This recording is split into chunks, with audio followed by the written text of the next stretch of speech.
미래리타 투자자문 컨설팅의 최진곤입니다. 2019년 나는 건물주가 될 거야! 김성입니다.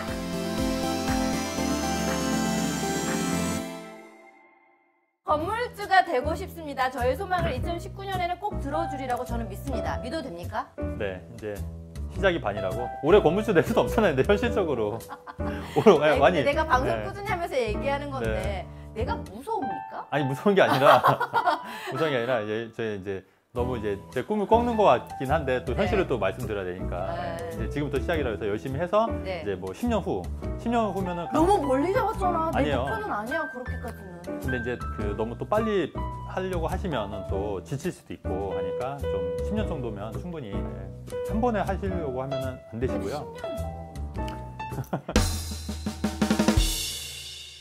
부자가 되기 위한 공식에 대해서 말씀을 좀 드리려고 하는데 부자가 되기 위해서 법칙이 네, 있다고요? 벌칙. 운동 경기를 할 때요. 네. 야구나 농구나 이렇게 규칙이 있지 않습니까? 네. 근데 잘하는 거랑은 별개로 그 게임에 참여를 하려면 규칙을 알아야 되잖아요. 그렇죠. 규칙을. 근데 부자가 되려면 이 자본주의도요. 그런 네. 규칙들이 있어요. 아하. 첫 번째는 뭐냐면 본인의 포지션이 무엇이고 어떤 포지션이 적합한지 먼저 좀 살펴봐야 될 것 같아요. 에이 뭔 소리래. 네, 이게 무슨 말이냐면은 제가 쉽게 설명드릴게요. 네. 네. 우리도 자본주의에서는요, 크게 제가 볼 때는 포지션이 있다고 생각을 해요. 첫 번째 포지션이 회사원, 그다음에 두 번째 포지션이 자영업이나 전문직, 세 번째가 투자자, 네 번째가 사업가. 이 네 가지 크게 네 가지 포지션이 있다고 보시면 돼요. 네, 내가 가지고 있는 직업군을 얘기를 하는 그렇죠. 거예요. 예, 포지션. 네, 네. 근데 사실은 처음부터 사업가나 투자자가 되기에는 사실 어렵다고 봐요. 그다음에 저도 바람직하지 않다고 보거든요. 그러면 어떻게 해야 되냐? 회사원이 되면서 자기 포지션을 계속 바꾸는 거예요. 회사원에서 투자자가 됐다. 투자자가 되거나 사업가가 되거나, 사업가가 되거나. 네, 이렇게 포지션을 바꾸려고 노력을 해야 된다는 거죠. 물론 회사원으로 먹고 부자가 되는 경우도 있어요. 어떤 경우가 있냐면 전자, 임원, 회사원으로 출발해서 되는 거잖아요. 물론 그쵸. 가능성이 희박하지만 그런 분들은 정말 부자가 되시는 거잖아요. 네. 연봉도 몇십억 되신 분들 계시니까. 네. 근데 대부분 어떨까요? 남 얘기. 남 얘기죠. 네. 그러면 자기가 포지션을 바꿔야 된다는 거죠. 제가 생각할 때는 이제 직장인들이 하기 쉬운 게 투자자는 같이 병행할 수 있는 것 같아요. 월급은 따박따박 들어오는데 모아놓은 종잣돈으로 투자를 살짝 해놓으면 거기선 어느 순간 조금씩 오르고 있으니까 그렇죠. 투자가 되는 거니까 그렇죠, 이윤을 그렇죠. 또 창출을 하는 거죠. 네네네. 아 그런 게 바람직하다. 그렇죠. 물론 하고 싶죠. 돈이 없어서 그렇지. 네네. 예. 그렇죠. 두 번째는 어떤 규칙일까요? 두 번째는 뭐냐면 작은 돈은 큰 돈으로 붙어요. 자석이야? 오, 자석이요, 진짜. 예를 들어서 본인 주머니에 있는 돈, 작은 돈은 언제 새 나가는지 모르잖아요. 그죠? 몰라. 네. 늘 없어. 네네. 근데 적금에 있는 돈은 돈이 붙잖아요. 이자가 얼마라도.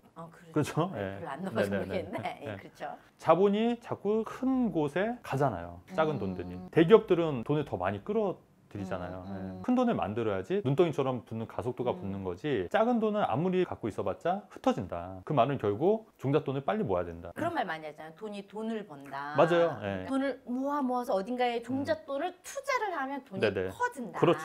예. 그리고 그 속도도 거군요. 엄청 더 빨라지는 거죠. 빨라진다. 예. 그러면 네네. 대표님도 이런 식으로 계속 종잣돈을 그렇죠. 모아서 또 투자하고 또 투자해서 점점 그렇죠. 커진 케이스인 거네요. 그렇죠, 그렇죠. 예. 아, 그러다 보니까 처음부터 자산이 크게는 할 수 없으니까 이런 방법을 노려라. 그렇죠. 그러니까 저도 처음에는 돈이 워낙 없다 보니까 투자 소득이 그때는 몇백만 원, 몇천만 원이었던 거예요. 뭐 첫술에 배부를 수는 없죠. 그러니까, 처음에 예. 내가 가지고 있는 돈이 작기 때문에 이 작은 돈을 네네. 좀 더 불릴 생각을 해서 투자를 해야지 좀 더 커질 수 있는 방법을 찾아야 될 네네. 것 같습니다. 자, 그러면 세 번째는 어떤 방법이 있을까요? 나 부자 되고 싶습니다. 세 번째 네. 방법은 돈의 법칙 중에 또 하나가 뭐냐면 제가 항상 강조하는데 돈을 소유하시면 안 될 것 같아요. 소유하면 안 된다고요? 네네. 아유, 돈을 안 소유하고 싶은 사람이 어디 있어요? 아, 돈 주면 네네. 당연히 갖고 싶은데 전 소유욕 강해요. 네네. 돈은 가져야죠. 근데 제가 한 가지 여쭤봐요. 성희 씨 그 짜장면 값 혹시 기억나세요? 짜장면? 저는 600원까지 생각나요. 600원. 버스 요금 얼마인지 아세요? 버스 얼마 기억나요? 최저. 600원? 저 60원. 연배가 별 차이 없는데 60원. 기억력이. 네.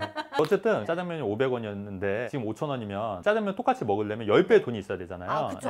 전문 용어로 인플레이션이라고 하지 않습니까? 돈으로 소유하면 안 된다는 거죠. 아. 그러니까 현금으로 소유하지 말고 음. 그 돈을 인플레이션에 대처할 수 있는 실물 자산이나 아하. 투자 자산을 사야 된다는 얘기예요. 아, 어차피 가지고 있는 돈은 같이 올라가는 땅이나 집이나 뭐 그럴 수 있죠. 물가 네. 상승률에 네네네. 오를 수 있는 거에 투자를 해서 같이 오를 수 있게 그렇죠. 해달라는 거죠. 네네. 나 그게- 정리 참 잘하죠. 맞아요. 그러니까 네. 내가 MC지. 네네. 네.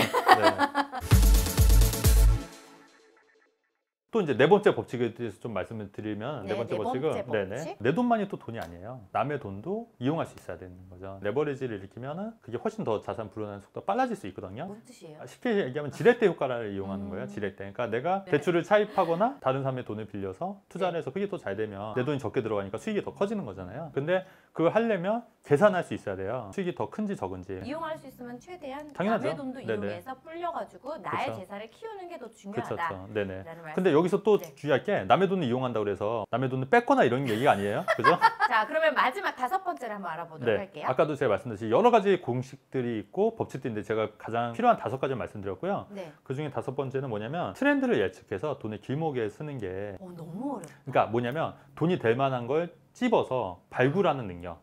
근데 제가 사실은 되게 좀 어리숙해 보이잖아요. 근데 제가 가장 그 장점이 뭐냐면 돈 냄새를 잘 맡는 것 같아요.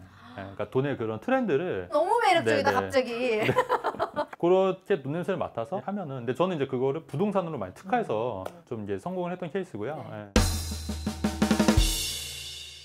경기에만 규칙이 있는 게 아니었습니다. 부자가 되기 위해서도 규칙이 필요했습니다. 오늘 규칙 5가지를 알아봤는데요. 첫 번째는요, 나의 포지션을 정확히 알아야 한다. 두 번째는 작은 돈은 큰 돈에 붓는다. 그리고 세 번째는 돈을 소유하지 말아라. 네 번째는 타인의 돈을 이용해서 돈을 불려라.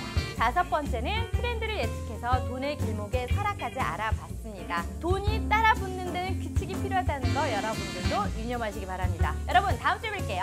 안녕. 바이바이.